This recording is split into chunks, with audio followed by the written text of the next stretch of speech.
Yeah,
Belmont's Friday night lights here at Blacksmith's Oval, and as you can tell, the wind is certainly out tonight.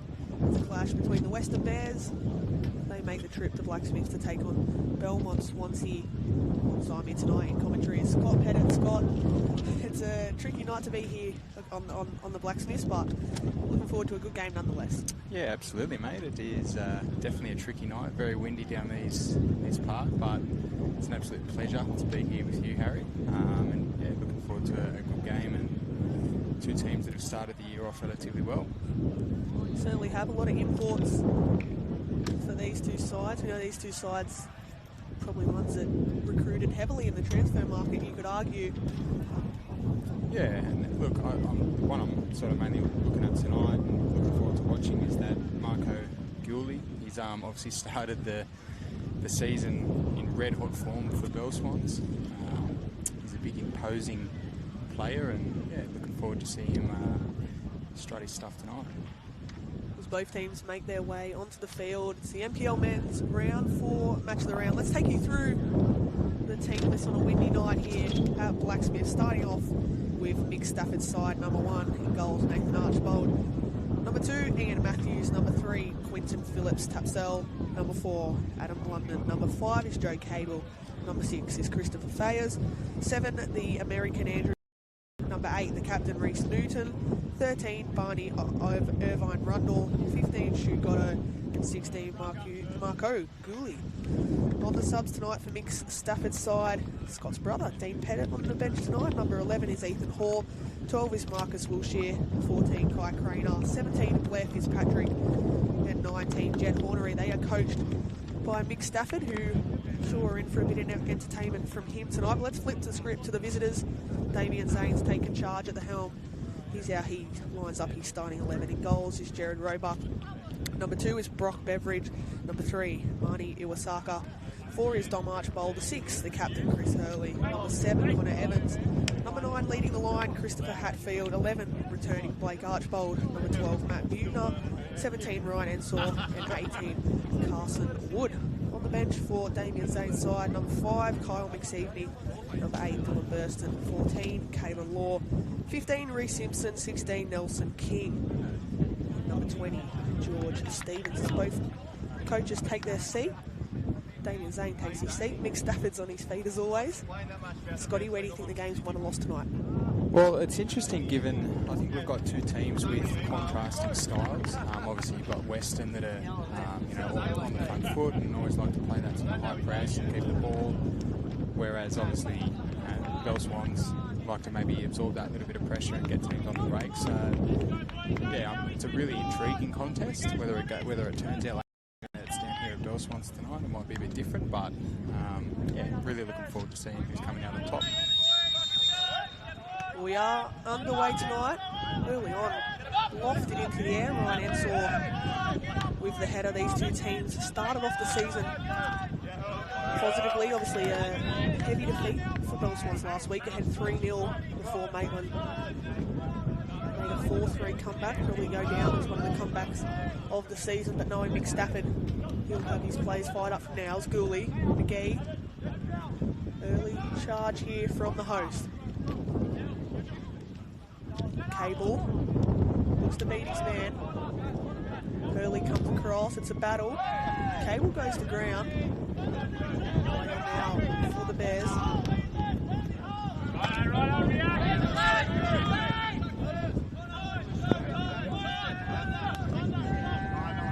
Interested to see the battle of the two coaches tonight, Scotty. Obviously Damien Zane taking charge of the side after Kula Leeds has departed, and then you got the ever so present Mick Stafford. Yeah, absolutely, and we've got obviously Zane sitting down here. He's back from his tenure at the Jets, so to speak, and working with Nathan Lewis. Now an early shot is taken. Advantage is played into the hands of Nathan Archbold. I think a good point of note is the fact that the coaching box for Bell Swans is a lot larger. I'm not sure why that is, but it's extending down quite a way down towards the Western technical area. I'm not sure if that's just a Bell Swans thing. It's going to be a Mick Stafford thing, surely. Perhaps. Maybe he's asked for that. He made a name for himself last season, being one one of the most loudest coaches on the touchline. It's good footwork here from McGee. Slips it through. Gooley! It's the hosts who take the early lead. Just minutes into this one. McGee finds Gooley. Scott, well worked from the host. Absolutely brilliant. McGee, great press. Good little toe in before the Weston player could get there. And yeah, Gooley's just continued his form. He's been outstanding in front of goal. And it was a fantastic finish. And yeah, 1-0 to the hosts. Makes it his 4th goal of the season. I'll tell you what, you see a lot of impact plays that come to the NPL that probably sometimes take a while to hit the ground up and running. He certainly hasn't shown any signs of that. No, he hasn't. And look, I think he's, 4 goals now in 3 games. So, yeah, it's a fantastic effort. I'm sure that this is going to continue to build his confidence. And we could be looking at a potential, 20-goal a season striker here. It's now Weston looking for the immediate reply. Castlewood, early cross in. Searching for the back stick. As the wind continues here at Blacksmith's Oval. It is the hosts though that take the lead 1-0. Gooley with the finish. It was a really good run down the side there from Carson Wood. Probably if he had his time again, he probably died just to slow things down a little bit. Maybe have a bit of composure there before crossing the ball, but perhaps the wind has just taken that out. The wind is taking a huge effect tonight on proceedings. We know last week Bell Swans went ahead 3-0 before Maitland came back to defeat them. McGee now battling with Butner. The American slips one through. Fayers. Your little nutmeg. It's been an intense start from Bell Swans early on. It certainly has. And look, I think that's the thing. They need to really bounce back after last week. There's no doubt that it would have been a very disappointing Sunday afternoon, whenever the game was last week, for Bell Swans, given that they were 3-0 up. But, an early goal here is definitely going to relieve some of that pressure. McGee again is looking promising early on. Got his name on the score sheet last week. He's a very busy player. He moves around quite a bit. Very nimble and, yeah, technically looks to be quite sound as well. He's not the tallest of players, but he certainly has his impact now. It's a ball over the top. And for 2. Oh, has it crossed the line. It has a play on for now. It's a scramble in the box. Gooley. Wow. Absolutely amazing goal line clearance there. I think it was... I'm not sure. Was it Matt Butner that did that? It was unbelievable. Crazy there. Look all for money that Bell Swans were in for 2. Nonetheless, they've started this game with the right intent. Damien Zane's side struggling to match it. The intensity here of the Bell Swans players is really important to note. I think that, yeah, they've really come out of the blocks here. And now a lovely ball chipped over the top. Beveridge is 1-on-1. Well done. Nathan Archbold coming out to cover, and he earns his side a goal kick. Fantastic forward run there from Brock Beveridge. He's obviously another player that's been in red-hot form to start the season. Again, though, I think if he had his time again, he probably wouldn't let the ball run on so much, but that, again, could be the wind that's coming from the south here, but I don't want to be too harsh on him. It's one of the more windier Friday nights, Scotty. It's starting to pick up massively here. Bell Swans, I know they're ahead 1-0 as it stands, but look at the ball sit up in the wind now. Weston learn the throw.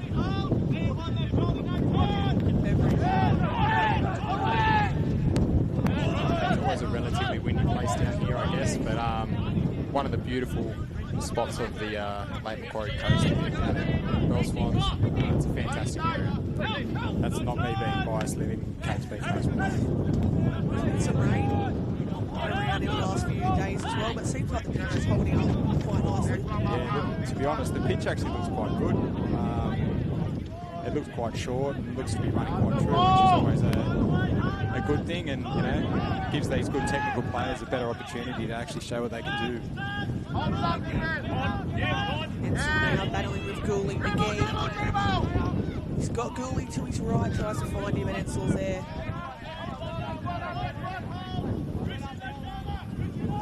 Weston now needing to get their foot on the ball a little bit now. Butner slips it through. Castlewood looking to get him behind. Battle there. Yeah, Matthews. I think it's a real point of danger for Weston here. They've got obviously Carson playing out on the right there, and he's got the ball sails for a goal kick. He's got real pace, so I think that's where they can obviously look to exploit Bell Swans. But yeah, the Bell Swans left back in Ian Matthews is obviously standing up to the task as we speak, but he's definitely going to have his work cut out for him tonight with Carson up against him. Carson again, another one of those imports that has made no time in announcing himself. He's good early on. One again lofted forward.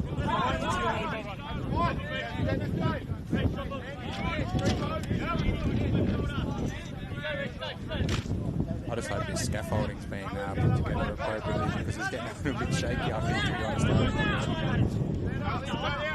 Tricky place to commentate, especially on a night like this. Hats off to our cameraman here as well.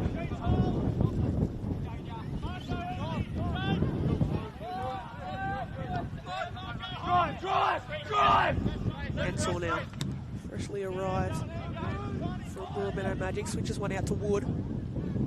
He's got Butner on the overlap, he uses him. Butner, the cut back, and the early shot taken, deflected, it'll hang up in the air. There's confusion, Hurley takes a shot, and the referee decides that there might have been a push there. Good play from Weston. Yeah, absolutely. And Matt Butner obviously making a good forward run down the right-hand side. Look, it's fantastic to see Matthew back from his ACL injury that he sustained last year whilst playing for the Lambton Jaffers. I had the pleasure of spending a year with Matthew a couple of years ago at the Jaffers, and he's obviously the type of player that puts a lot of effort into his game, and seeing him back and performing at this level is it's always good to see. So I'm sure he's going to have a big part to play for Weston this year if they're to succeed. Early switch from Hurley. Wood. Fancy footwork there. Yeah, really good to see Matt Butner back. Obviously, ACL last season. Decided not to get surgery. Here he is now. Wood.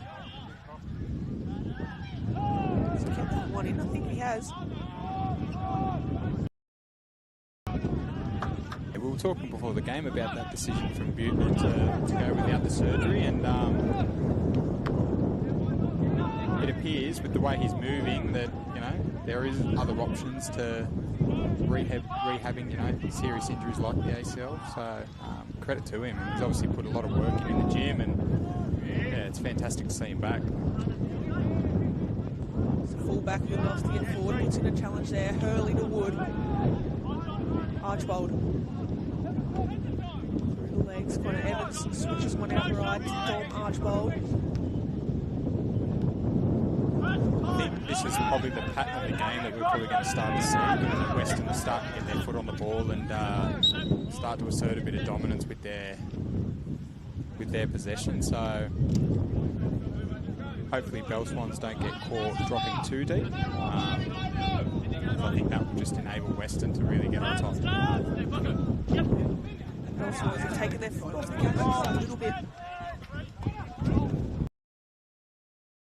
Since everyone ahead 1-0, take a goal from the import striker Marco Goulet. Iwasaki now. Actually arrived alongside Ryan Ensor. It's a different duo at the back for Weston this year. Here is Iwasaki. Lovely ball. Releases Butner. Not many options in the box. Archbold on the cutback. Fantastic play again. Iwasaki stepping in, playing a beautiful pass down the line, and just pushed it a little bit wide. On that note, we've obviously got Ryan Ensor as well, who's another player that's just come back from a long-term injury. Ryan's obviously a fantastic person, and it's fantastic to see him here getting a lot of minutes to start the year at Weston. Rematch, both teams have been very busy in recruiting in the off-season as again it's almost going to come to us, Scotty, here in the country. Yeah, this win is incredible. It's Probably doesn't do it justice on the TV, but very tricky conditions, particularly for Bell Swans. I feel like they're going to really struggle to get out of their half with this win. So whether playing the long ball is the option now, it probably isn't. So they're going to have to probably try and get it on the deck and avoid this win. Looks like for most goal kicks, I'll tend to use this It's going wrong because Weston have shown good patches with the ball and shifting it from side to side and they get that sort of football. Damien's Ames down. Hatfield inside the Beveridge. Can't get it. The 1-2 there. It's a good play again. And just an interesting note, I'm not sure whether Nathan Archibald for Bell Swans has picked up an injury of some kind. He's obviously not taking the goal kicks. Yeah, so it's probably one to keep an eye on, I guess. But maybe that's something they knew about before the game.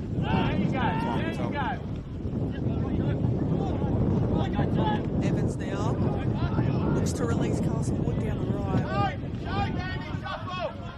Big Stafford on his feet. So is Damien Zane. Zane's been the quieter probably of the two so far. We're going to see a reaction from his side. Buettner with a long throw.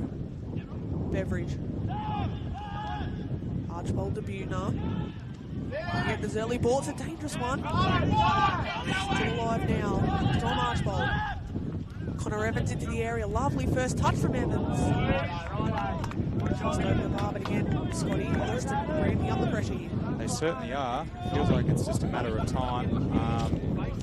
For me, that's really good positioning there from Dominic Archibald. Obviously, seeing that ball go down the right as a left fullback, getting into that position there to keep the ball alive is something personally that I like seeing. So, yeah, it's good to see some real attacking football here from Weston so far.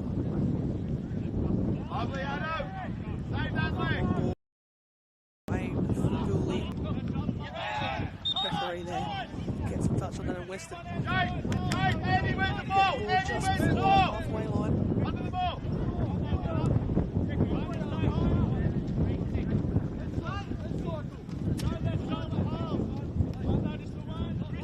So we've obviously got Belmont sitting in a really deep 4-4-2 block. Archibald's touch releases Hatfield. Hatfield's cut back. Archibald! We only sensed it was a matter of time. Weston level things up. Then it's Blake Archibald with a tidy finish there. Fantastic finish, did everything right, kept it low. Yeah, bottom corner, that's exactly what you want to see. Technically it was a great finish, nice little 1-2 down there. Weston back on level terms, and I think it's probably deserved and it was coming. We did speak off air before this one, Scotty, that we might have sent some goals tonight. There goes the win, just for now anyways. Sure it's going to return in near time at Weston. They level things up. It's been a good reaction from them. Went down 4-2 last week to Chelsea and Azuri, their first loss of the season at home at their brand new Hunter City Group Stadium, but they're turning up the pressure here. Archibald shouts for a handball. Yeah, I think obviously with both teams coming off a loss last week, it's a bit of a pressure game because obviously you don't want to have two losses on the trot to start the year, early in the year I should say. Yeah, so I think the rest of this game is going to be a really intriguing one because both teams will be wanting to bounce back after their, I guess, dip in form last week. Well, both teams conceded 4 goals last week. Weston conceded 4 to Charlestown, while Maitland made a miracle of a comeback to defeat Bell Swans here on home turf. As we see now, Archibald with space in front of him. Castlewood has the run of Buettner. Ball tracked back by Irvine Rumble. Fayers in field. Weston, relentless pressure. Hatfield now. Goes down left through Archibald, tries to completely go into the area. Starting to open up a little bit now, McGee.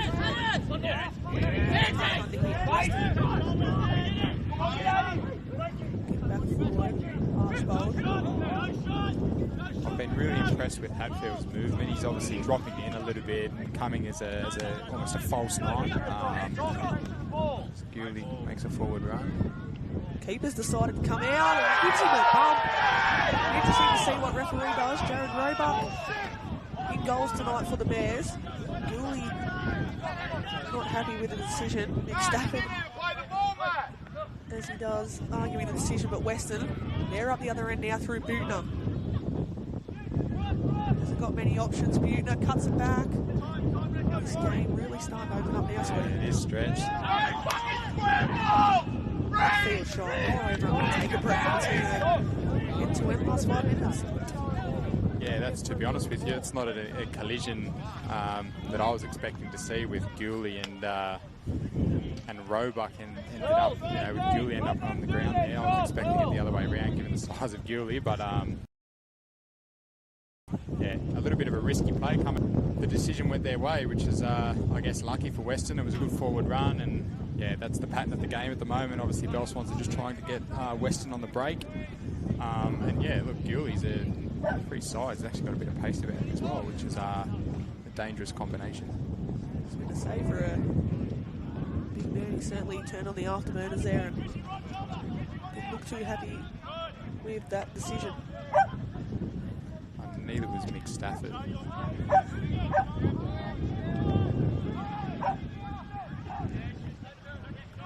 Okay, now the Bell Swans have to offer. They've been relatively quiet after opening the scoring. Again, goes out wide. Cable. Very tight footwork.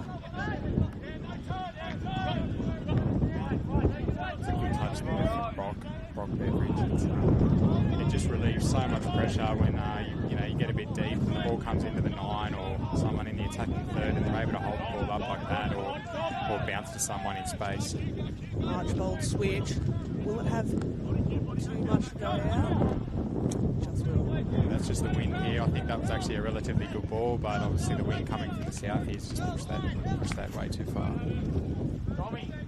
Well, Scotty, despite the conditions tonight, it's been a quality game of football so far. I mean, we talked about the pitch being in superb conditions, so hats off to the Bell Swan staff, because we have had a bit of rain these last few days, but it's been an intense start. Yeah, for sure. The intensity's been really high, actually, and I guess, when you've got a night game, I feel like the intensity can obviously spike a little bit higher than maybe you would in a day game, but the conditions are tough, but the players are dealing with it really well, which is good to see. And I guess the pitch here, it's always been a relatively good pitch to play on, even when the rain's around. It's I guess it's got that sand base, and it's a good type of grass here. So Bell Swans are lucky to have a pitch that withstands a little bit of wet weather from time to time. Sort of feels like a new era for Bell Swans. Obviously coming back into the competition last year, they didn't make finals, but certainly made a good account of themselves, especially in the early parts of the season, and they've recruited really well. Look at a few players, Mike McGee especially, who's looked really creative. He has, and he's a very lively young player, just sitting in that 10 and defending again in a 4-4-2 with Gooley up top.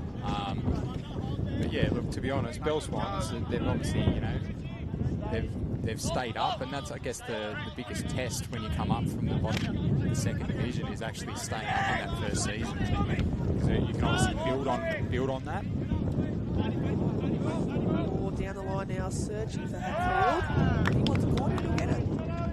And obviously, the fact that they've stayed up, it gives them an opportunity to actually bring some players in, bring some quality that's going to improve their squad and set them up for the future. It's always that first season that you come up, it's a very, very difficult thing to stay up. So the fact that they've done it, and they've done it quite comfortably, I think, last year as well, is bodes well for them. Archbold's ball, dangerous in the air. One sail high over the bar. Yeah, we know they had a few performances last season where they were defeated heavily, but overall it was a solid first year. It's good to see a nice, healthy crowd on what is a windy night here at Blacksmith's Oval. We know they'll were home last week. They always get a relatively solid crowd down here. You know, that gets behind Bell Swans, particularly given that the fact that they haven't been in the top division for a while. McGee bursting on forward now, slips through Cable. Cable one-on-one. Gooley! He was never going to miss from there. Gooley grabs his second. He won't get many easier goals than that. He certainly won't, but that starts from McGee. McGee picking the ball up in the pocket there and driving out towards the right edge and playing a beautiful through ball there. And yeah, just a fantastic all-round goal, I feel. They're the goals as a striker that actually feel better because you're putting yourself at the right place and being rewarded for it. So I feel like when things are going right for you, as they are at the moment, things like that start to pop for you on the goal line, and it adds to his tally. Certainly does. It started with McGee. Cable's shot fell into the path of Gooley. He's making no time to hit the ground running here in the green and the yellow, and Weston have to again chase again. And it's going to be interesting to see how they bounce back. They got back in the game relatively quickly before, and they've just got to keep a level head, I guess. They obviously showed that they can bounce back from setbacks, and the game's setting itself up very nicely here, Harry. I was going to say, despite the win, we've got a football game on our hands tonight for the round 4 match of the round.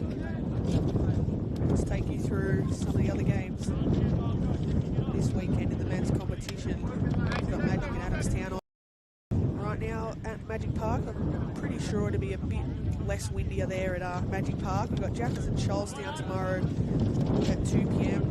Cribs Hill taking on Edgeworth. They're at Fernley Doors. And then Valentine night to round out Saturday. There's not a dog on the field. I don't know if our camera can pick this up, but we've got a dog to the right of Big Stafford, and now it will go on the field. It wants to join in on the action. There's Weston now. They'll burst on forward. What's the ruling here if there's a dog on the field? I haven't read that one yet. It's not something you see every day, that's for sure. Well, one of the ball boys is going to come out now. Match of the round. Zane's having a laugh. Stafford's having a laugh. Mick's very happy. He's up 2-1. Dog's on the field. He's just chewing the clock down. Chewing the clock down. It's a tactic, I think. Anything for a bit of entertainment on a Friday night. The dog looks to have returned to his spot. I don't even think the dog has an owner, to be honest with you. It's just walked out the back by itself. I was going to say there's an entrance gate to our right where it's not particularly fenced off, so he found his way easily on the field. Anyways, play will continue. Fayers. I've been impressed with this Cable as well, playing on the right edge here for Bell Swans. He's got a lot of energy about himself, and obviously played a big part in that second goal as well.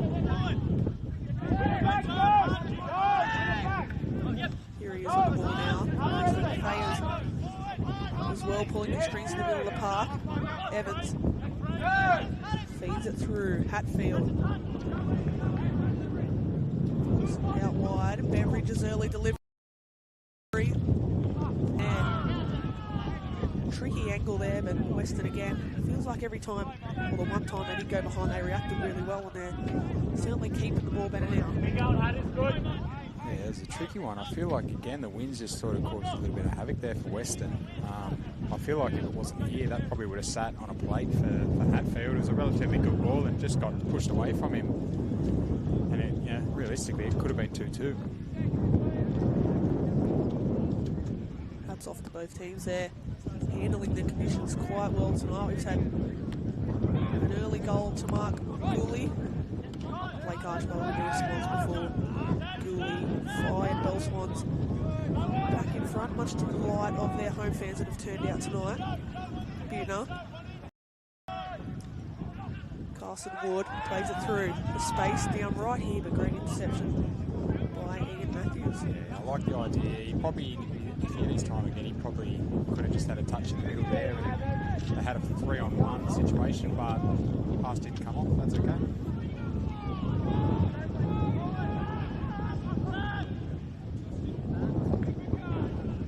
That's what Connor Evans does so well there. Just breaks up the play.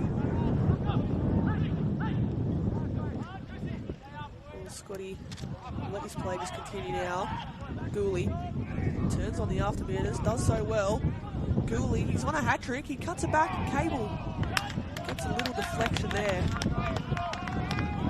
Very promising there, Marco Gooley. I'm just going to say, Scotty, obviously assistant coach of the Jackets this year. Your side in action tomorrow. Safe to say you'll have a bit more better conditions in the air. There is a bit of wind that picks up over there at Arthur and Noble, but after the tough loss last week, you must be looking forward to going up against Charlestown tomorrow. Yeah, it's going to be a very difficult game. There's no doubt Charlestown Warriors are a very difficult team to play against. They're well coached and they've got some really good players there. So, yeah, Jaffers is...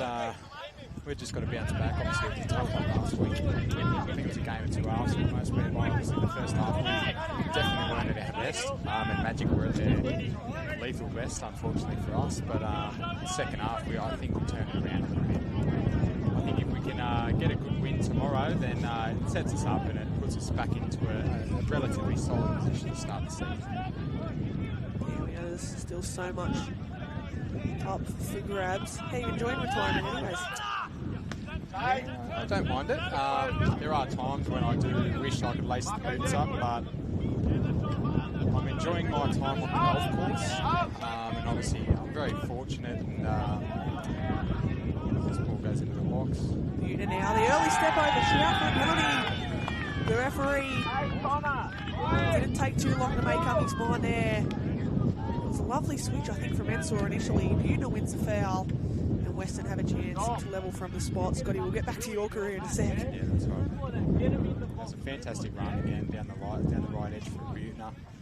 And just gets that touch in behind the defender there, who takes him down, and I don't think he could have too many complaints, to be honest with him.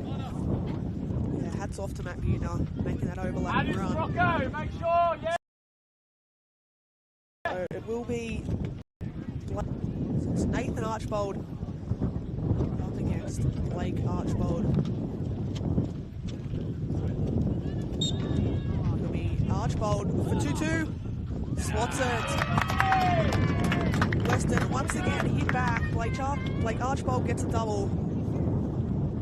It was a really good penalty there, and having faced Archie in the penalty spot, in the past myself, I know how good of a penalty saver he normally is. But yeah, Archibald has done really well and put it in the corner and levelled proceedings. 4 goals already in this first half, Scotty. If the second half is anything to go by, we could be in for a few more, but it's Gooley and Blake Archbold so far stealing the show, both with braces for their teams. I'm sure they'll both be hungry for hat-tricks as again Doris wants to use that kick-off tactic. It's an interesting one. It certainly is. I'm not sure where it's come from. Whether some teams over in Europe or what are doing this, I'm not sure. But yeah, the Belmonts normally do this, do they? Maybe it has something to do with the win tonight. Just pump it forward. Perhaps. McGee. Goldsmiths have put themselves into a position now where they've been ahead twice. They've got to be wary of Weston's threat. Wood chasing hard, but across comes Adam Blunden. Buda regains possession. Flips one to Archbold. He's bored of the back stick. Archbold again. He's been lively in this one. Archbold! Fantastic save there by Archie. Well done, Nathan Archbold. I think there's 3 Archbolds out there tonight. It's tricky to get a handle of all of them. Have a corner. So we look for potentially a 5th goal in this first half. The energy is very, very high from these players tonight, and yeah, to be honest with you, I think it's quite ominous for everyone else because the intensity is really high, and the quality's been really good given the conditions as well. So I think it probably bodes well for both teams moving forward. Hurley to deliver high into the air and up opposite level of the bar. Damien Sane will probably be a little bit disappointed with that one. I think that's the 3rd corner that's just curled out given the wind. Again, just probably highlights the conditions, but I think Chris Hurley knows that he probably has to start it a little bit out towards the penalty box if he's going to stay in play moving forward from the corner.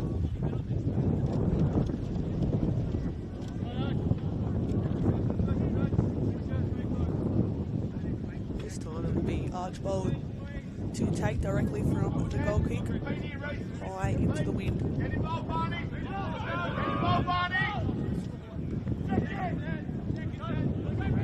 Carlson Wood now. This is where he's dangerous when he gets the ball and runs into defenders. Just cut out. Probably needed to get there and get that through ball through there, but well defended in the end.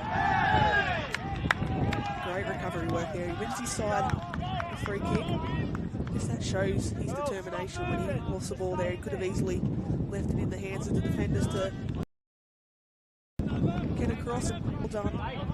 Carlson Wood is looking positive in the first few games in the black and white. That's the thing, it's easy to do it going forward and going one way, but to see a reaction from a player whereby, you know, he loses the ball and reacts and wins the free kick running back the other direction, and obviously it's both well for his character, I guess. Beveridge now on the turn, lays it off, Archbold whiskers away there from a hat-trick. He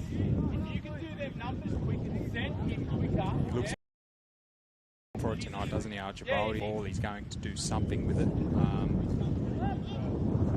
Just a little bit too high there, but a lot closer than it looked.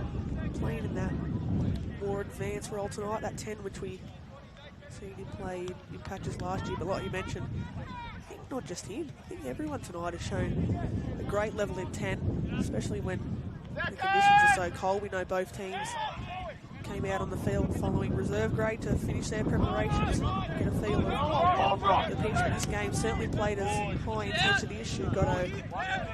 That one in the wind. Yeah, look, I think it's always a good opportunity to come out and actually do a portion of the warm-up on the main pitch. It's not something that every club does, but I was given you've obviously got about half an hour between the reserve grade fixture and the first team. Evans now out to Beveridge. Probably going to go and hit a house across the road. Yeah, I think it's something that most clubs should start to look at doing a little bit more. You know, it gives players a little bit of an understanding as to the surface they're going to be playing on. You know, some of the warm-up grounds that are around are a little bit shady, let's just say. So, yeah, when you've got facilities and you've got time to get on these fields, then, yeah, I don't see why the team should be out here warming up. I guess you can get that 10 to 15 minute period in, can't you, once the reserve grade finish, use the nets, potentially have a few last minute shots as we saw both of these teams do.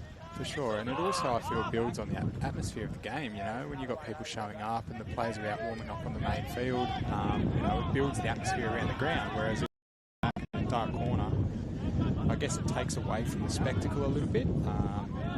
Yeah, so it gives it a bit more of a big match feel, I think. Both teams have shown signs of intent. 2-2 as it stands. The long throw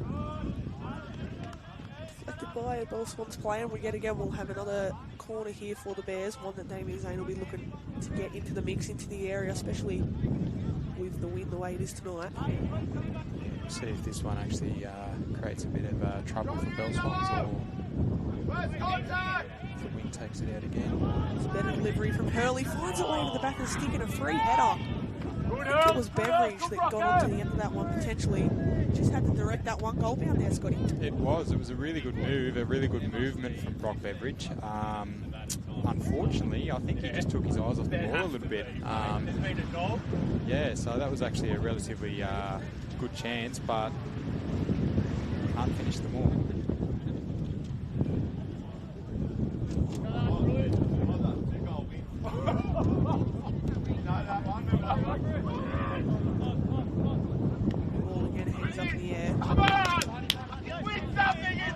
Swans again slow to react from their goal kicks, and here comes Butner down the right. Butner turning the afterburners. Ian Matthews, good battle down that right hand side as now he lifts it forward. Evans to Iwasaki. Good pass there from Iwasaki to Hurley. to the opposite pocket. It's something that Weston do quite well. Early finds Beveridge. He beats one and takes an early stride. Good You boy. can see there, Weston certainly had chances since equalising. Yeah, they're knocking on the door. They've just got to be mindful of the conceding, but yeah, they're creating chances and their movement is really good in them tight pockets. I think they don't really have to change too much, but with that being said, obviously in the second half they're going to be up against this wind, so it'd be good for them to hopefully get one more before half-time for their sake. Otherwise it could be a little bit difficult, but I wouldn't rule them out in the second half. Certainly will have a game on our hands in the second half. Not too long now to go in the first 45.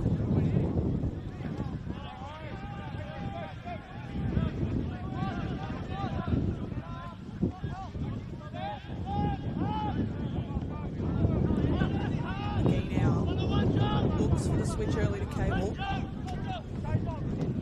Weston trusting their principles playing out, and saw drag goes to ground. Just put him straight to the ground there. Another update from around the grounds, obviously 2 8 PM clashes tonight. It's Broadman in the other game there at Magic Park, leading 2-1 over Crosstown Rosebuds. I think there's a golden boot race heating up as well. We've got Lewis Lara, who was impressive, I thought. We've got Beveridge on 5. He'll be looking to add to more of his goals tonight. Yeah, Also got Gooley, who I didn't mention. Gooley's got about 6 now. Good, Archie. 5, I think, as it stands. He'll be eager for a hat-trick. Cable gets in front of his defender. Cuts it back. Falls to Newton. Newton over the bar, but they'll get a corner. Is there something left in the tank for the Bell Swans? And this half will be Fayers to take the corner. Big Stafford urging his side on. Will be disappointed, I think, that they've gone in front twice and not been able to hold on. He would be. With that being said, I think that the, like I said, the intensity that his players have shown throughout his half, he would be very happy with. So I think a lot of positives from the Bell Swans' perspective. It's a great corner. Fayers has crossed his deep. Matthews is there. Little set piece there that basically gave, I think it's Blundell about 50 metres of space. I'm not sure what happened, but his movement must have fooled everyone. That one certainly looked like it was straight from the training ground. It certainly was, and yeah, it was a great corner as well. Obviously, you can have all the plans in the world, and as long as you've got to execute them. And the cross there from Fayers was great. It was hit with great technique, and yeah, it pierced through the wind straight to where it was meant to go. It was just a shame that they couldn't finish it off. I think set pieces could be a bit of a key come the second half, obviously, with the wind picking up. We've seen on a few occasions the ball just hitting up in the air. That was a well-worked move from Big Stafford's side. Some really good movement there off camera there from Chris Hatfield. He made an excellent diagonal run in behind, but just didn't get the ball. But Weston just playing the long game here, and unfortunately hasn't come to anything. Weston seemed the more happier of the two to just get their foot on the ball, hold things, be a bit more patient, and on that occasion it didn't come to fruition. That's what we expect, I feel. You know, obviously Weston, and they've always been a team that likes to get on the ball and you know, keep the ball and hold possession. But that's going to be no different, I guess, with Damien Zane coming in, and I guess that base has been put in there by Q, Yalins, and it looks to be a very similar style of play now that Zane is involved. Matthews will let this one run out for a goal kick.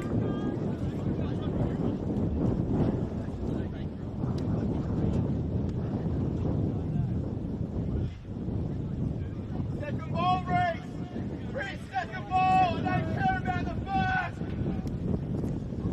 It's mixed Stafford getting into a couple of his players here, looking for a reaction. Yeah, they've struggled on occasions to win the ball when playing long from the goal kick. Here we go here. Cooley. Cable. Right to look for the run.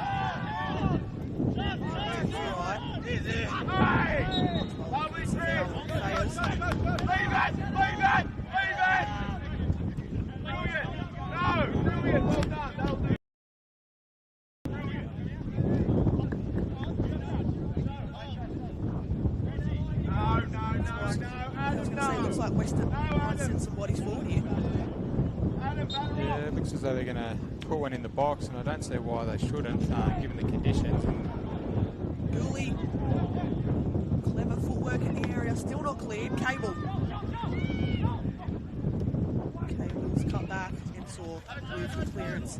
Yeah, I think set pieces in general will be a bit of a tricky one tonight, Scotty. Yeah, 100%. And yeah, when you've got conditions like this, I think that it's a little bit silly not to be putting things into the box because, you know, from a goalkeeping perspective, I couldn't think of anything worse trying to read the play and read where the ball's going to end up with these wins.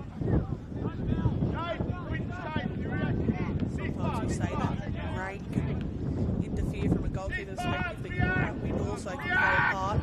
Weston now.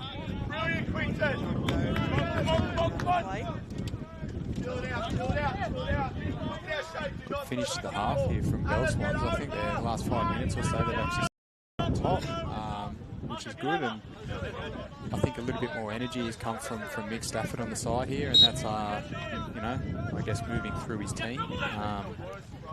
They've just got to be careful on the break because obviously we know how much pace Weston have in the front court.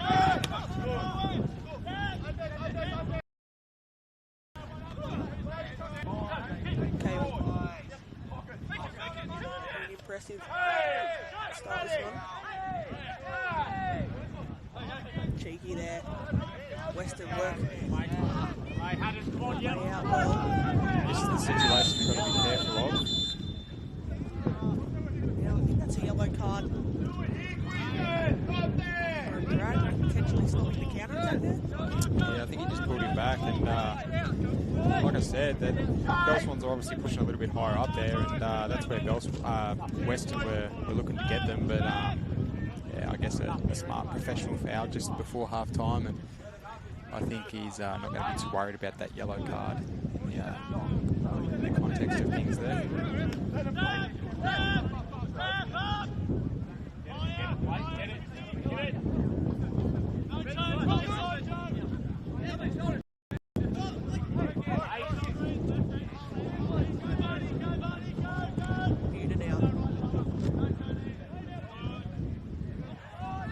Back to Iwasaki, who thumps it forward. Hold him up the line! Help! Don Archibald out on the left.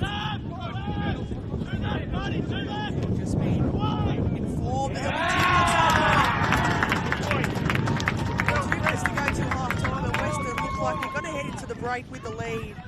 Christopher Hatfield, cheeky header there, goes over 2 or 3 fans on the far side.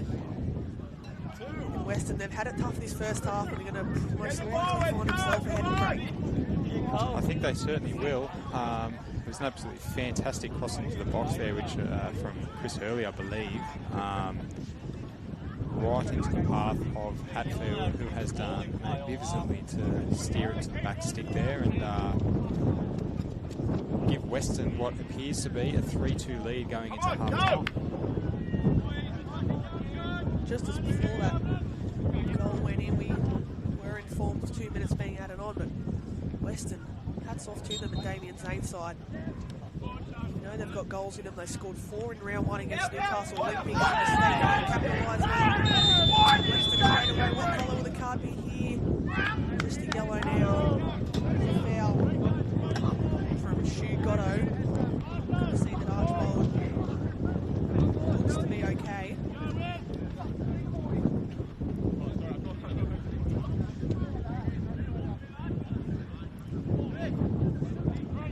just had a couple of moments on transition, Bell Swans, that they just need to be a little bit careful of. Obviously, you've got them real sharp, nippy players that Weston have in that front third that are just dropping into that pocket if Bell Swans obviously push up a little bit higher. So I think defensively they probably just need to make sure that they're tracking their players in and not allowing them to turn, which is always easier said than done, but I guess to counter their counter, that's probably what they need to look at moving forward. I'm just looking at Hatfield's run up here. It's a fair distance out. Takes a strike and it looks like that would have deflected. Weston will have the last set piece of the half. Already 3-2 ahead on the scoreboard. Archbold, no hurry, go across to take this. Very ambitious free kick there, but I guess with the wind in his back, then yeah, I don't see why he wouldn't have a hit. He actually struck that really well and just caught the top of the wall and dipped over the bar. We'd presume this will be one of the last plays of the half. It's been an enthralling half so far. Weston, they've got a chance to do something with meaning from this set piece. The Archbold to take, he's got to run a short, decides to put in the box. Cleared initially. So the referee's discretion now. There is the halftime whistle. Marco Gooley, believe it or not, has a brace, but he's side of behind in the first 45 Hatfield's goal in stoppage time. Seeing Damien Zayden's side heading to the sheds, 3-2 ahead. It's been a cracking half, Scott Pettit. Well, the second half is anything to go by. I think we could have more goals coming at you tonight. Yeah, I couldn't agree more. Nothing bad ball, and that's what that was. It was fantastic from both teams, to be honest with you. I think Bell Swans will probably feel a little bit hard done by, I guess, going into half-time down 3-2, but yeah, they've still got 45 minutes to bounce back, and Weston, I think, have been knocking on the door for most of the half, and yeah, I guess they would probably argue that it was well deserved that they're going in up at half-time, but yeah, both teams have got a little bit of work to do to chase the 3 points in the second half, and it's going to be a very intriguing second half, that's for sure. Huge second half ahead. We'll take a short break here on the Northern New South Wales YouTube channel. Reminder, you can catch every game live and 3 here on YouTube, and we'll see you in the second half.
Oh yeah, that's the feeling.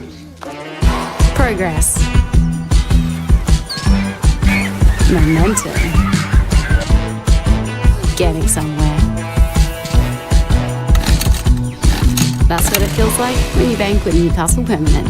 With local experts and award-winning customer service. We're here for you, and we're here for good.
Oh yeah, that's the feeling.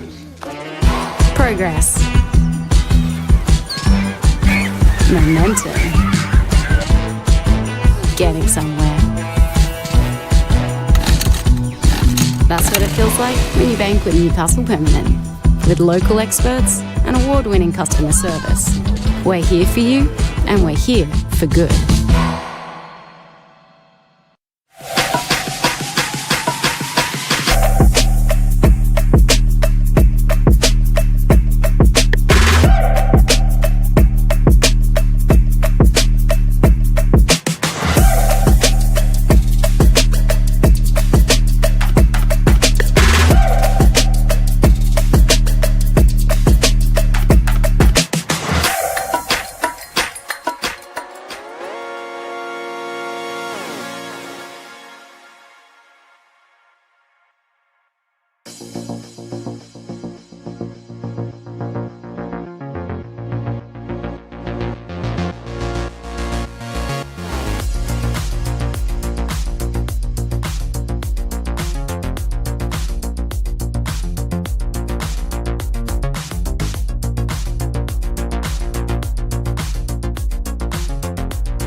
welcome back to Blacksmith's Oval. It was an entertaining first half, which saw Weston Bears go ahead to the break, head 3-2 after coming back on multiple occasions.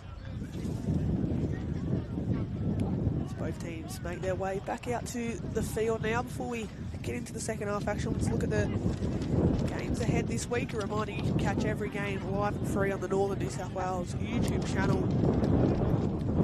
Got Magic and Adamstown tonight there at Magic Park.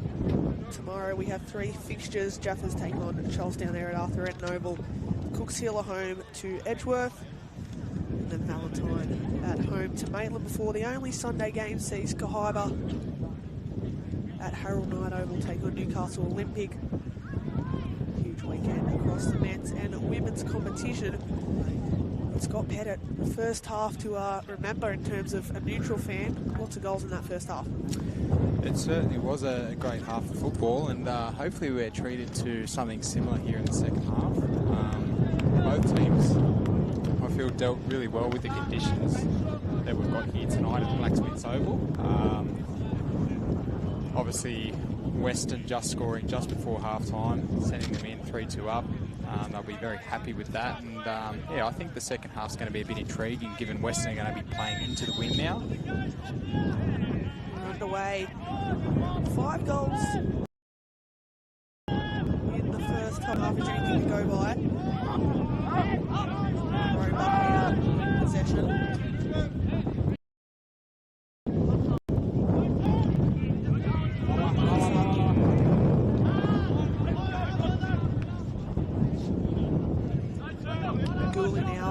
In this second half. 2 really well taken goals in that first half. Now it's up the other end with the Bears. Castle Wood slips it through. Beveridge, and great understanding reading of the game by Archbold, but again the intensity's high to start this one, Scotty. Yeah, for sure it is. And again, Castle Wood, who was a real live wire in the first half, peeling into that pocket just on the right edge there, and I guess getting the Bell Swans defenders caught in, I guess, 2 minds. And a good forward run there from Brock Beveridge, and yeah, probably a little bit too much on the pass, but some good signs from Weston. Get to see Castlewood and Matt Newton down outside of the screen in the second half. 2 players with plenty of pace combined really well in that first half. I feel like they're going to go a bit under the radar this year, these 2. Yeah, I've been really impressed with Carson's movement, to be honest. The whole front line that Weston have, they're players that obviously like to move around and make lots of forward runs. They're quite sharp, and yeah, they're going to cause a lot of teams a lot of trouble this year. Working their way out from the back now. Vina, heavy touch. McGee intercepts. Vina wins it back. It's done so well. Archbold now. He as well's on a hat trick. Is Blake Archbold. Castlewood here at the target. Gotto across to intercept. It's inside a throw. It's good reading of the game there by Gotto. Obviously sensing that Wood was going to make that forward run in behind, and he just got across to cover, which has prevented something from happening there, which is good.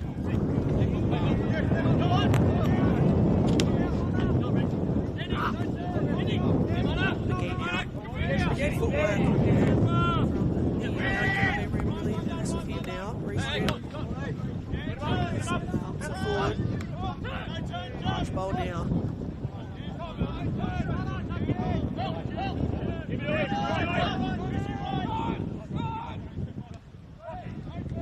Good to see a lot of people here tonight sitting in the back of their car watching this one as we'll let this play unfold. I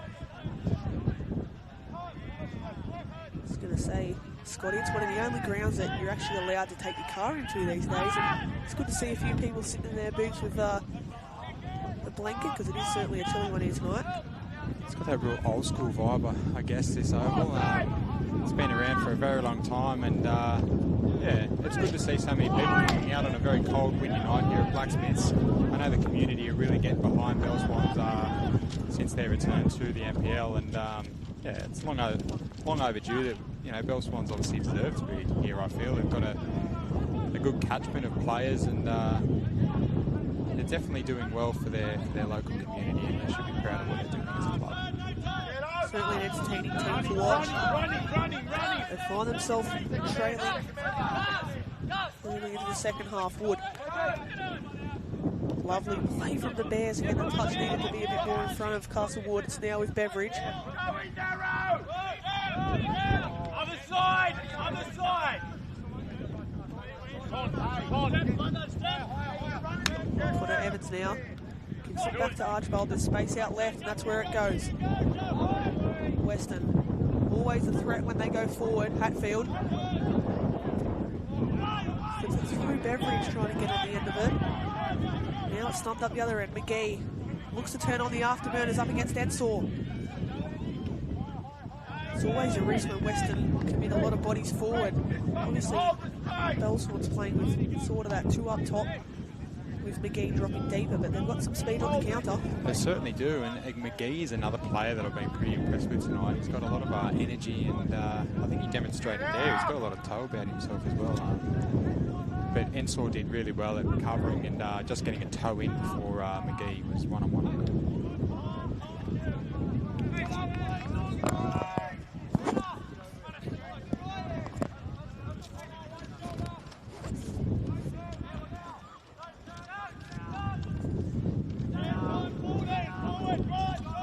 Ball now with Matthews.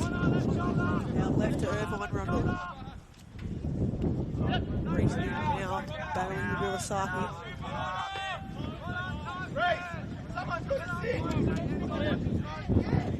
Stafford barking instructions to his players. I would really like to be a part of that half-time talk, Scotty. I'm sure there was a few signs of disappointment in there, especially considering the fact they took the lead twice. And as it stands now on the live ladder, a win tonight can put Weston equal top of the ladder. We know Broadmeadow Magic are live in action now against Adamstown Rosebuds.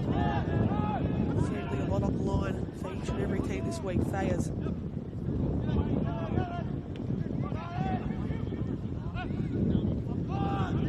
For now, McGee. Again using that tricky feet. Releasing it out wide. Gooley's there. Iwasaki able to clear it, but still alive. Irvine Rundle. That one fly over the bar. It's a good play there for Bell Swans. Irvine obviously just cutting in on his right foot there. It's always difficult when you've got so much wind in your back. If you get a little bit underneath it, it's just going to sail over the bar, and that's what happened there. But yeah, good energy, and I feel like field position-wise, they're actually going to be a little bit on top of this wind, but they've just got to make sure they take their chances when they come. Gooley now with the tricky footwork. Goes out. Weston again opting for that switch early on. Matt Buettner's gone to ground. In a collision there with Irvine Rundle, the referee. Come across to check on Weston's number 12 now. It's always a worry when you see players go down, particularly given they've just returned from long-term injuries, but it appears that he's okay, and I feel like it might be unrelated to what he's been through. Back to his feet. Here comes the in-swinger from the bell through on. Reach its target, and I think we saw the best of Mick Stafford-Tenga there. He's moving around his technical box. It's the biggest technical box I've ever seen in my life, but yeah, like we said in the first half, the Western technical box here is about 3 metres by 3 metres, but the Bell Swans is about 50 by 50. I think that's a Stafford tactic. Certainly making home turf worth it. Newton out wide. Irvine Rundle on that right foot. Struggling to penetrate on Mick Stafford's side. Gooley again hits the back of Buettner, and this is not a good sign. Looked like he did claim he had a neck minutes earlier, and that one struck him at the back now. Straight away when that ball come in there, Scotty, he went to ground. Yeah, it's certainly not ideal. He was obviously dealing with something a couple of minutes ago, and it appears that it was an upper body issue, and the fact that he's copped one right in the face just after that is a little bit unlucky, but he's on his feet now and making his way to the sideline, and hopefully he's okay to continue. He's obviously had a really good first half. He was busting and bursting his way down that right-hand side, showing his energy and his pace. Hopefully Weston say he can get back on the field quickly because they're down to 10 here. It's 10v11 for now, into the area, struggling to clear, and that was a huge collision, and that one should float over the bar. Theo Bellsman's corner. Matt Buhner hoping to get it back on the field to defend this corner. Damien Zane appealing, and now we'll have Buhner back. Western players aren't happy with that decision there. There's a lot going on. It appeared to my eyes that the Bellswan's player had headed it straight into the Western player and went out for a corner, so I'm not really sure what they're complaining about. Gooley the first target, the back heel, Irvine Rundle. New turn, Irvine Rundle, that's an incredible save. Hats off there, Jared Roebuck into his side, in it as it stands. McGee often ball to the back sting, Weston survived. Another surge from the home side. And speaking of them, Nick Stafford is the first to go to his bench tonight. Scotty, proud moment? Oh, for sure. Got young David Pettit, according to the team sheet, coming on. No, we've got young Dean Pettit coming on. He's obviously just coming back from... He's had an ankle injury over the past couple of weeks and making his way back to fitness now, and he'll be looking to stamp his impact on the game and hopefully get Bellswans back into it. Looks like he'll go straight out to the left-hand side, replacing Barney Irvine Rundle. Some minutes in the tank for Dean Pettit. Castlewood. He's got the overlapping run of Buhner. Decides to use him. Yeah, it's going to be a tricky one for Dino, given he's going to be up against Castlewood here and Buhner, two players that have lots of energy and coming back after a couple of weeks out. It always takes a bit to get your breathing up, I guess, to match speed. But I'm sure he'll be fine and be better for the long run. Sends it in the air. Early battling with Fayers. The battle of the number sixes. And so now there's space for the forwards. Buhner. Castlewood. Beveridge back to Wood. Goes to ground. Liam Matthews into the shove. Scotty, see anything in that one? A strong challenge, but I think the right call. Goal kick.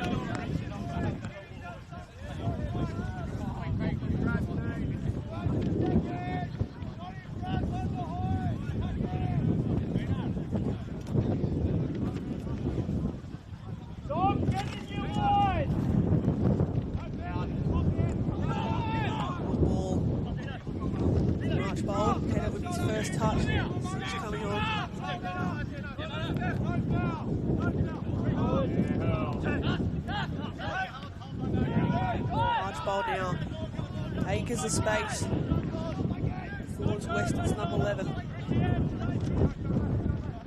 We'll dink over the top. He had two runners initially going on forward. Archbold wanted to come out and claim. Cheeky flick from Evans. Early. Certainly where Weston has been really dangerous. They had players peeling off into that pocket. Hatfield dribbles into the box here. Lay it back to Archbold. Archbold looking for Castlewood. It's never really a chance against a man who's way much bigger in terms of size. I think from a Bellswan's defensive perspective, they just need to be mindful of when they do get the ball in these situations that they do not allow one of the attacking players of Weston to actually drop in and get it and turn. That's where they're obviously quite dangerous. Dink into the box, won't trouble Roebuck though.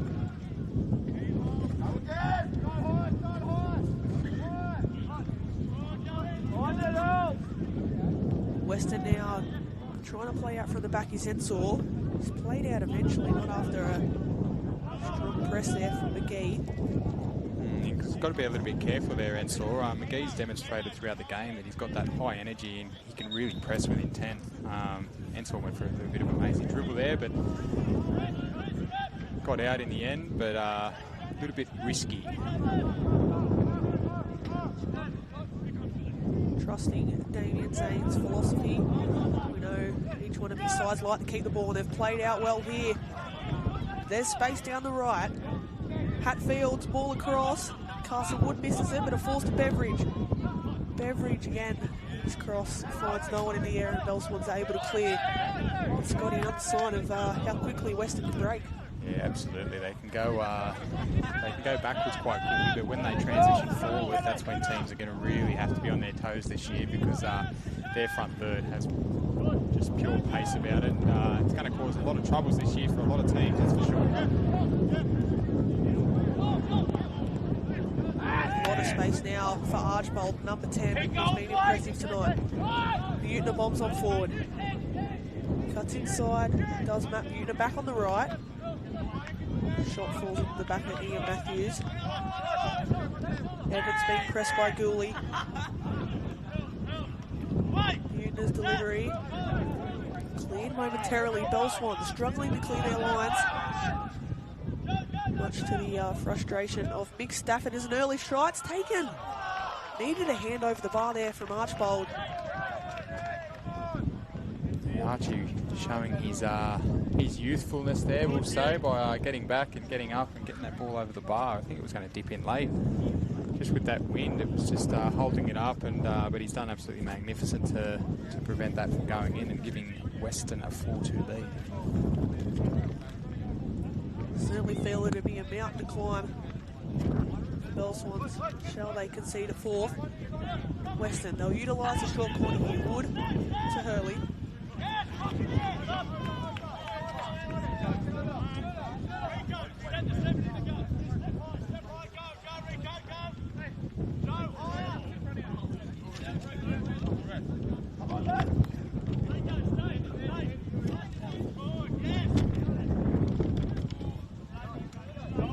Butner now assessing his options. Looks long for Beveridge. The flick on to Hatfield. Finds himself stuck in the corner, but earned himself a throw. Probably is worth mentioning as well, this Western side we mentioned, how good they are in attack.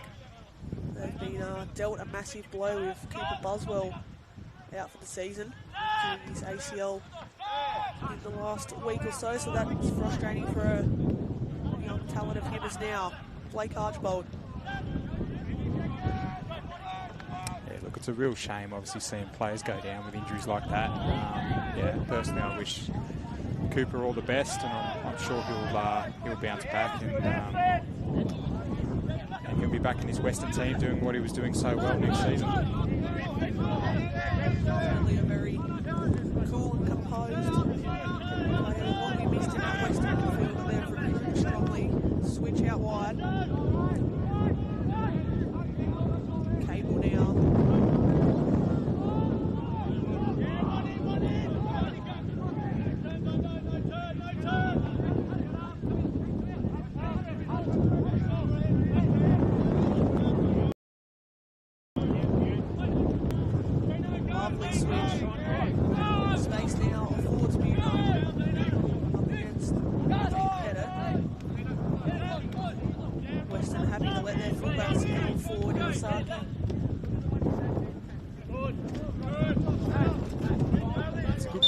Right here, obviously you got Dean and Matt Butner, two players who are obviously rapid.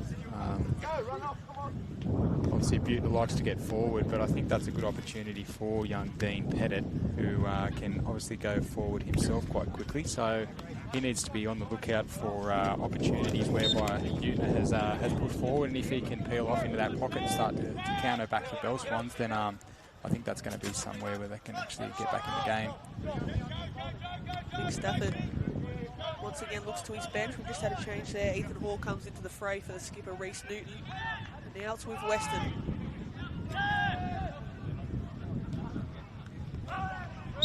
Hurley was collected late. This is a dangerous position here for the Bears. Foul committed by, I think it was the substitute there, Ethan Hall, seconds after coming on. Connor Evans, sorry. And it looks like Hatfield standing over this one. We've seen Hatfield have a strike from about 40 metres out in the first half, but that was with the wind in his back. So, yeah, it'll be interesting to see whether he can make Archie earn his keep here. Might be a lot more difficult now given the wind is into his face, but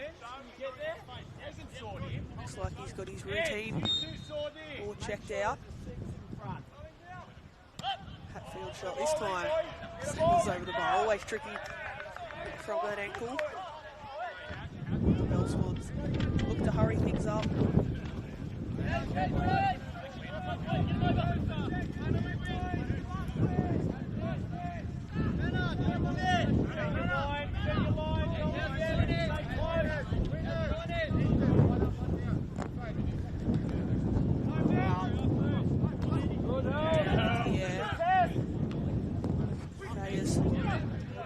McGee battling hard. Cable speed a few here. Up against the now. Cable now switching flanks inside. Thayers.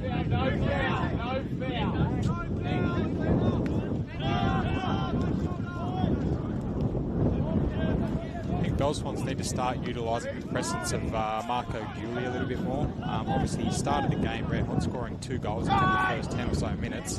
He sort of phased out of the game, I guess, towards the back end of the first half and in the second half. And obviously, with the wind, I feel like they can actually start to target and bring him into play a little bit more. Maybe that's something we'll see as the game moves on. It's a great touch there from Wood as well. Wood's got the overlapping run of Buettner, decides to go himself. Oh, this is lovely footwork. Carson Wood blazes over the bar, but again, another great sign of this right-hand duo linking up there, Buettner and Carson Wood. Touching to your point though, Scotty. It does feel like Gooley has faded out, struggling to find that service that he had in the first half. He did have the 2 goals put on pretty much a platter for him, but we need to sort of inject him. We know he's on a hat-trick. We know he's also in a tight race for the Golden Boot, even not so early in the season. That'll be one of his personal goals coming into the NPL this year. Certainly has been a real presence, that's for sure. And scoring 5 goals in the first 4 rounds is obviously a fantastic way to start the year, and to start the year as an import and scoring that many goals, it's just going to bode well for his confidence moving forward. And yeah, I think he's going to be a real strike weapon here for Bell Swans this year if he can stay fit. He's a big, strong lad, and yeah, has a lot of pace about him as well. So that type of combination is always quite dangerous, I feel. No signs of the dog anyway, Scott, we saw in the first half. Yeah, the dog's gone home. I'm not sure whether the owner came and collected it or whether it just walked home itself. Certainly a highlight of the first half. Weston now pushing forward. Tom Archbold into Hurley. 2 Archbolds combining there.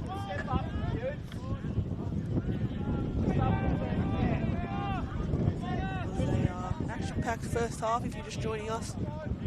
Marco Goulet getting a brace. Weston fought back twice to put themselves ahead. A late Chris Hatfield header. Saw them go ahead at the break. They're in the mood for more, and Wood is yet to get another one over the bar. Yeah, I feel the last 5 or 10 minutes, the intensity's starting to drop out of the game a little bit. So that's probably maybe bring some fresh legs on, to maybe inject a little bit more. I think Bell Swans obviously being down a goal, they're going to have to look to their bench relatively soon. I know they've made a couple of subs already, but just to maybe give that a little bit more of a spark to them. I think that the slower the game gets, I think that's going to just play into Weston's hands.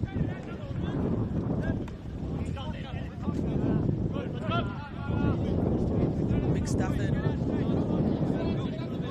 See it on screen, but writing in his notepad the final instructions as he looks to edge his team on. One thing I guess you can say about the side though, Scotty, this year is despite tonight's result, they're going to be competitive throughout the whole of this year. Yeah, absolutely. And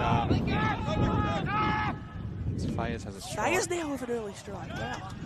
Connection behind that one. As I was saying in the first half, it's always, you know, tricky coming up from the second division, and the fact that they've managed to stay in the league last year and, you know, bring in some good signings, I think it bodes well for them moving forward. As Fayez already been booked. Looks to have picked up his first yellow of the night. He's been in a lot of drills there in the middle of the park. Hurricane goes to ground. Yeah, so obviously, you know, it's important that that Bell Swans obviously stay in this league, and the longer you stay in it, the easier it is to stay where you are. So, yeah, they can obviously continue to build on what they've done. And look, I've been pretty impressed with them, to be honest. They've started the year pretty well. Last week was a bit of a blip, I would say, obviously being 3-0 up and losing the game, but I think they've showed pretty good character tonight to take it to this Weston team, who are, I guess, one of the favourites for this season. Yeah, certainly tipped by a lot of people to be up there high on the leaderboard come the end of the season. I think between themselves and Broome, I imagine going to be a hunt for that top spot, but we never know in this league. A lot up for grabs. Dom Archbold. Fayez now immediately looks long. Gooley up against Ensor. Ensor's done very well there. Inside now. He's another player that I mentioned in the first half that it's great to see back and performing at a high level. He had a year out or a year or two with some injuries as Wood. So let this play out. Carson Wood across to the edge of the box. Hurley was a bit slow to react. Still alive now.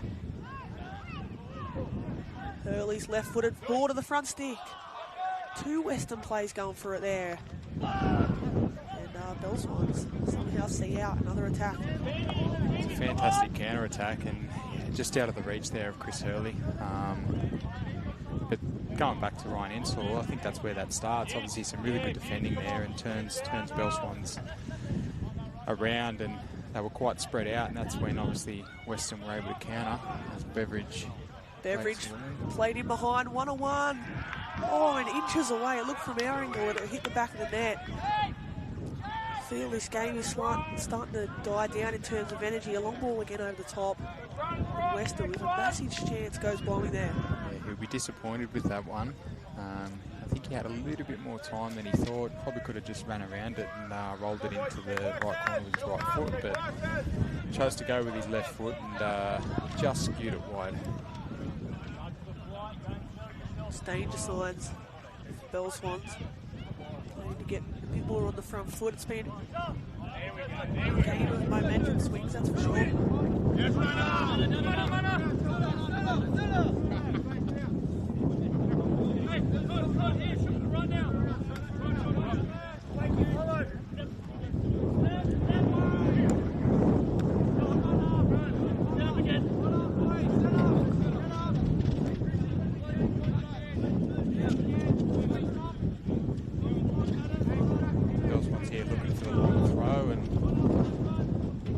Why they wouldn't use it given these conditions. McGee. Once again, tricky footwork. Weston are able to clear.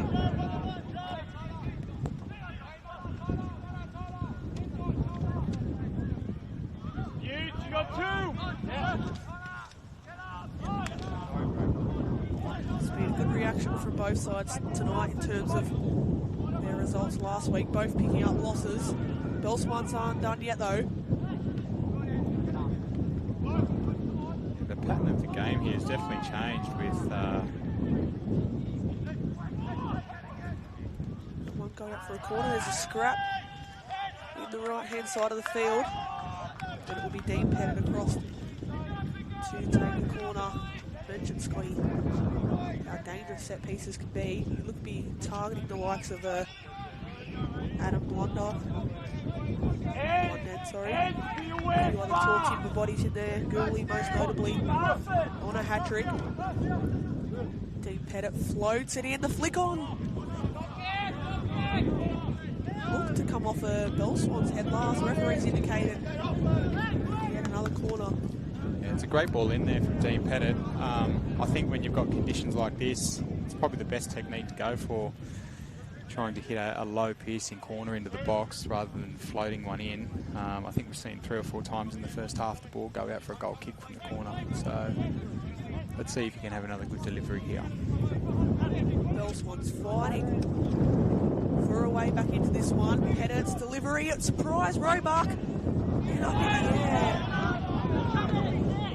Belmont's, that one looked like it could have been more of a corner than the initial one. Set piece there caused havoc there for Roebuck. Certainly did. He appears to have maybe just been a little bit caught out by the wind. But he's done well and kept his team ahead.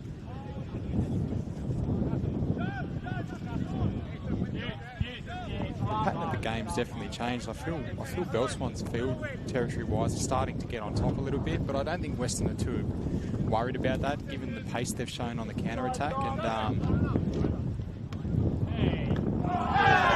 challenge there. Ethan Hall it was that goes to ground. Chris Hurley also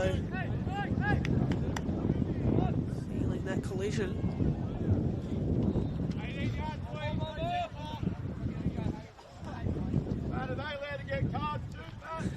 Big Stafford again riding the wave of every decision here tonight. Right on the edge of his technical box again, Mick Stafford using every inch of the sideline here. He told me tonight before the game he was going to be on his best behaviour, and appears to be adhering to that as this game goes on so far. Pettit floats one in. Archbold looking to hold up play. Iwasaki has to thumb that one long. Belmont's relentless in their press and to win it back here, Matthews. Careful. Fayers now. The wind might get the better here of Dom Archbold, and in behind comes Cable. Cable again tried to do too much there and it runs out the byline. Goal kick. It's unlucky, but I've been impressed by Cable. He's been a real live wire down the right-hand side now for Belmont, as I think he's getting substituted as we speak, but he's definitely been one of their better players tonight, and having a hand in their second goal tonight, he's earned his pay packet, as they say. Quinton Phillips Tapsell. Cable to depart the field. And on comes Kai Reno and Jed Hornery. Former Olympic player comes into the frame now. A bit more firepower up top alongside Gooley. And here's his first touch. It's a nice one. McGee. Really quick feed again from McGee. He's a real live wire, isn't he? Hornery back to McGee. Well, there was there Jared Roebuck, but the substitutions immediately making an impact here.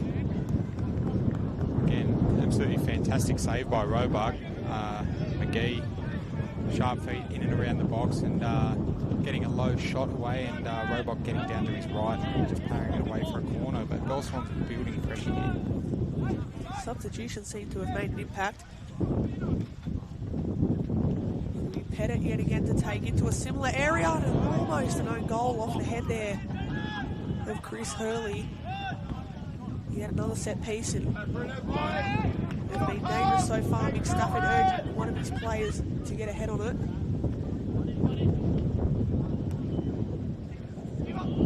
Pettit's ball this time punched away yet again, and for the third consecutive time Paul Dean Pettit now has to run over to the other side of the field. It's definitely a way that Belmont's are going to get back into this game, I feel, through a set piece.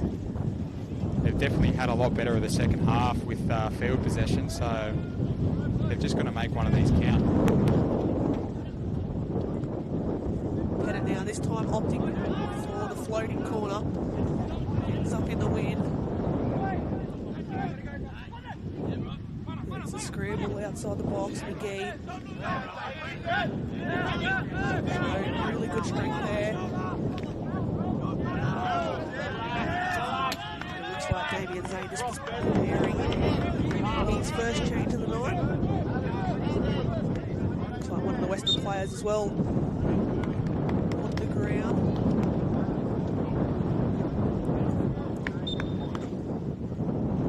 We know Belmont have already made 4 interchanges tonight, so it's about time Damien Zane turns to his bench. Dylan Burston. It will be to come on, who Damien Zane's previously worked with.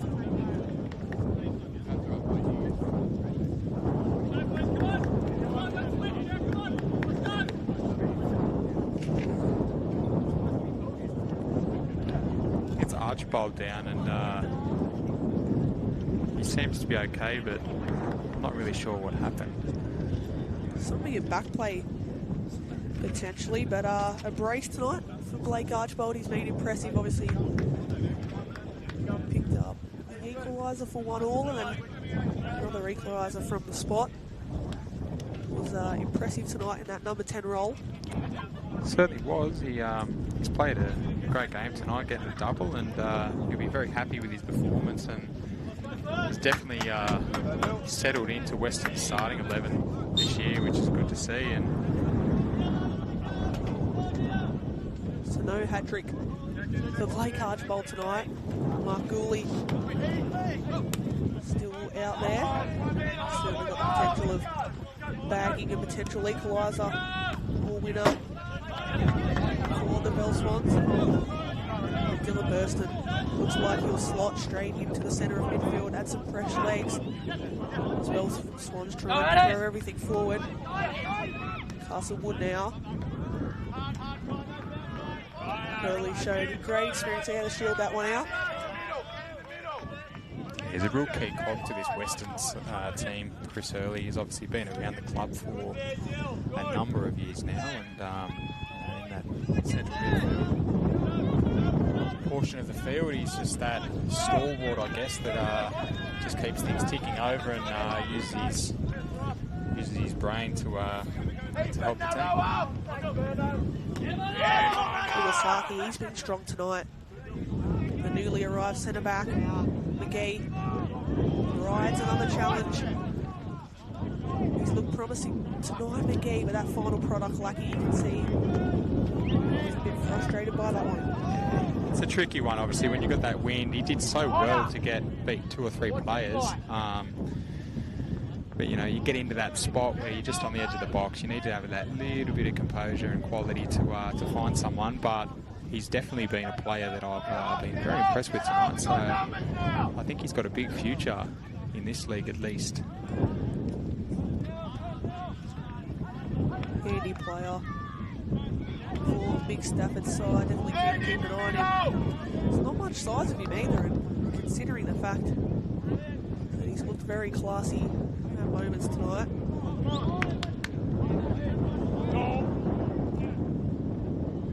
Weston now, some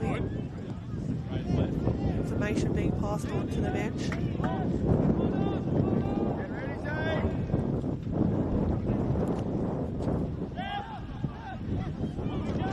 Appears Weston are about to make a substitution.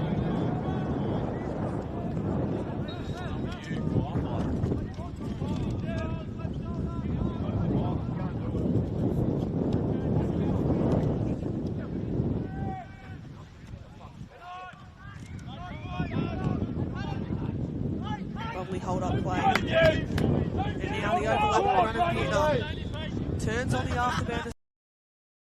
Does Matt Buettner back. Buettner slips, but only momentarily. He's ball in! And getting on the end of it is Chris Hatfield. But Buettner provides the assist. Hatfield gets a brace. And the Western Bears have that bit of a buffer now. Look, we've spoken about this all night. Down the right edge, Carson Wood and Matthew Buettner. Just with raw pace getting down the edge there, and Buettner putting in a great cross there for Hatfield, who just had to steer it home and potentially put the icing on the cake here for Weston. We spoke about for the last 20 or so minutes how dangerous they've been on the break, and I guess that is the prime example of that.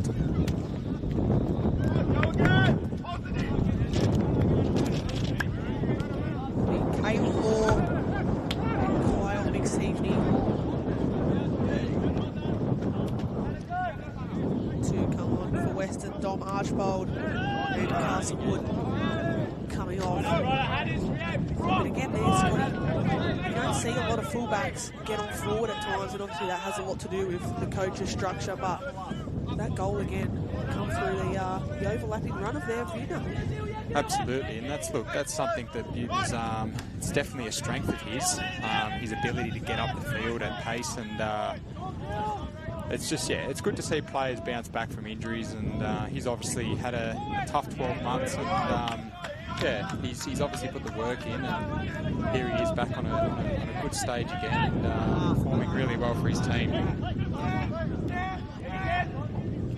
Bell Swans now started the game so well, slowly fading out here at home on a cold Friday night at Blacksmiths. The target, Gooley, flick on, and Roebuck has nothing else to do but carry that one away. That's something that they've definitely lacked, I feel, Bell Swans, utilising Gooley, who was just in a really good position there, and it's probably not something they've done enough in realising the size and power that he has, and trying to put balls on his head, but a bit unlucky there, I guess. Pettit's now delivery deep to the back post. Yeah, would have felt this one up the line. It's really well. For the substitute, Caleb Moore now beginning to switch this one out, hangs up in the air. Get into that pocket, Caleb. Weston fresh off the bench. Both teams using their fair share of substitutions early.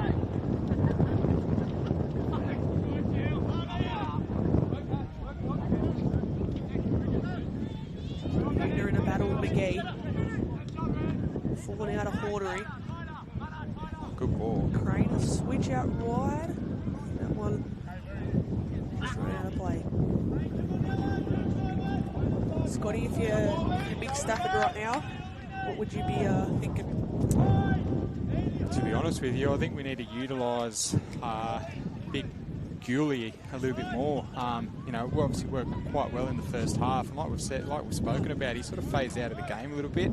I don't know whether that's to do with the conditions and the fact that they're actually playing with the wind now, and I'm not too sure, but I think they need to be putting some more balls into the box, and obviously we've seen with the wind, if they can put a good ball in, even if it misses everyone, there's a chance of going in, so they probably need to be a little bit more direct. And Fayers again. Now this could be second yellow, it will be. Chris Fayers departs the field after a challenge there. I think it might have been Brock Beveridge. You mentioned earlier, Scotty, it's always going to be a tricky night when you're coming up against the experience there in the Western midfield, but I think it was straight off the goal kick there in a collision which has seen Beveridge go to ground, although I think it's Brock Beveridge. Yeah, it is. So Christopher Fayers departs the field. He'll miss the next few weeks. He takes his spot back on the bench. What's the rule there, Scotty? I thought he had to go across the other side of the field. Yeah, well, he's outside the field of play, but only by about 6 inches. So I guess he's adhering to the rules of a red card where he needs to leave the field of play. I'm not sure what the actual ruling is, but Electric speed here from Carino. I don't know why he'd be staying out here in these conditions. I'd be straight into the shower if I was him. Talking from experience, Scotty, did you pick up any red cards? Yes, I did. I've only ever had one red card. It was in my time at Broadmeadow Magic in my younger days. I think we were down 4-1 and my mood got the better of me and I just made a silly challenge and got a second yellow card and missed a week. But that was the only tackle I ever made, so yeah. Frustration creeping in. Hayes now. Gooley. Iwasaki misses it. Gooley on a hat-trick. Gooley on the second attempt. Roebuck again with the save. And now finally the offside flag will go up. We'll look for all money to Gooley. He's on goal there, but a late offside flag denies him. That's exactly what I mean, though. Like, he's obviously such a threat for them once he gets into that, in and around that box. They've just been a little bit less direct, I feel, in the second half here, Bell Swans. Sometimes you've got to play to your strengths, and I would say that that's probably one of theirs. So forward. Beveridge looked to be offside. The offside flag stays down for now. Hatfield deflected early on the follow-up. The skipper for Weston has been so impressive tonight, Butner. The substitute there. It's a battle down this edge of the side, and now Bell Swans need to throw everything at the Bears now. Otherwise they'll be leaving tonight with back-to-back losses. Last week was frustrating. Tonight will be even more frustrating considering they put themselves in a good position.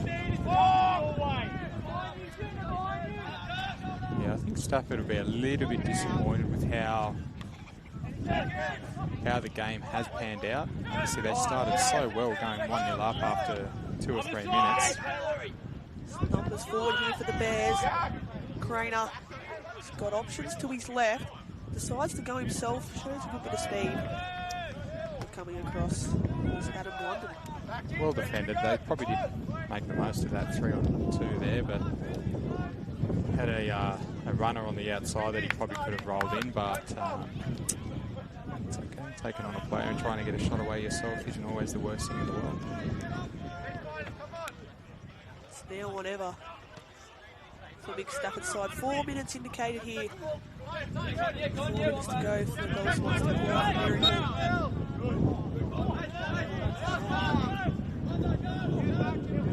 Good position here for Dean Pettit to float one into the box. They're going to commit a lot of numbers forward.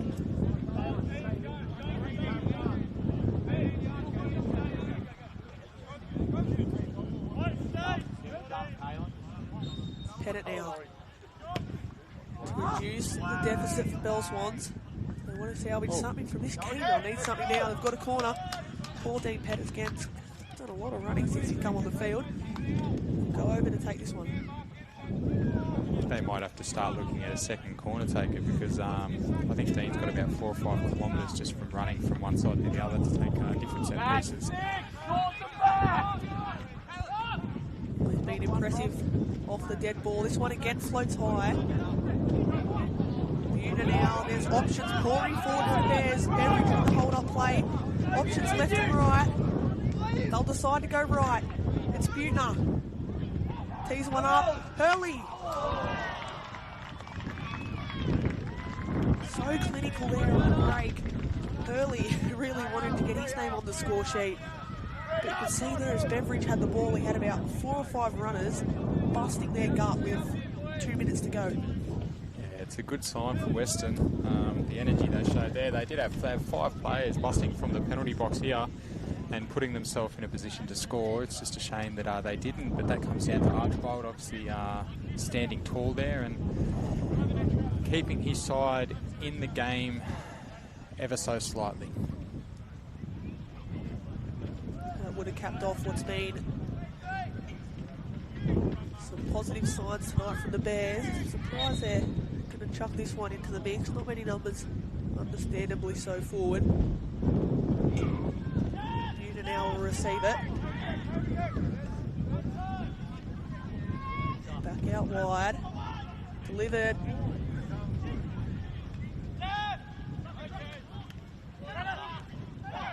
Big Stafford not happy with what he's seen in the second half from his side. That goal before half-time, I felt as well, Scotty really hurt him.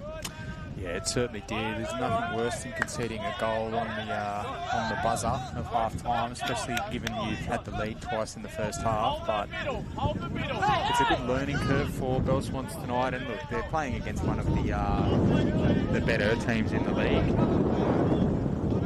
I think most people probably would have expected Weston to come away with it tonight. But yeah, the Bell Swans have actually made it quite difficult for them, but a good learning curve. It really is a good learning curve for a side, which is only into its early days. The NPL, a foul there. A lot of positives to take out of tonight for Big Stafford's side. A lot of positives for Damien Zane. It's both sides. Face a tricky test next week. Bears back at home against Cooks Hill. While Belmont, they face a tricky test away at Magic Park to face Jimmy Christmas Magic. Beveridge. Is there one more for Weston? Save there from Archbold, still alive. Hurley committing numbers forward. He wants his goal. In one of the last plays tonight. Well, that was the last play. That wraps up Friday night football here at Blacksmiths Oval. Such an end-to-end game. But Weston, they were defeated 4-2 last week by Azuri. They've turned things around tonight. Picked up again a statement win away from home. That was crucial for them, for Damien Zanes tonight to pick up a win after what was a frustrating loss at home last week. Yeah, absolutely. And yeah, I was super impressed by Weston tonight. Obviously coming here, it's always a tough place to come. And yeah, they showed a real high intensity level of football and come away with the 3 points. For Bell Swans, it's again, like we've said, it's a learning curve. They've led the game twice. And were obviously quite solid. Probably felt a little bit hard done by going in down 3-2, but I think Weston's class in the second half just started to shine through, and I would argue a well-deserved 3 points for Weston. Game management certainly going to be something to improve on for Mick Stafford's side. You can catch every game across the weekend live and free on the Northern New South Wales Football Channel. Plenty more football to come your way. I've been Harry Scobie. Scott Pettit, thanks for joining me tonight. No problem, mate. Absolute pleasure, and again, as I said, so much football coming to your screens this weekend, but we're signing off here from a windy and cold Blacksmiths Oval.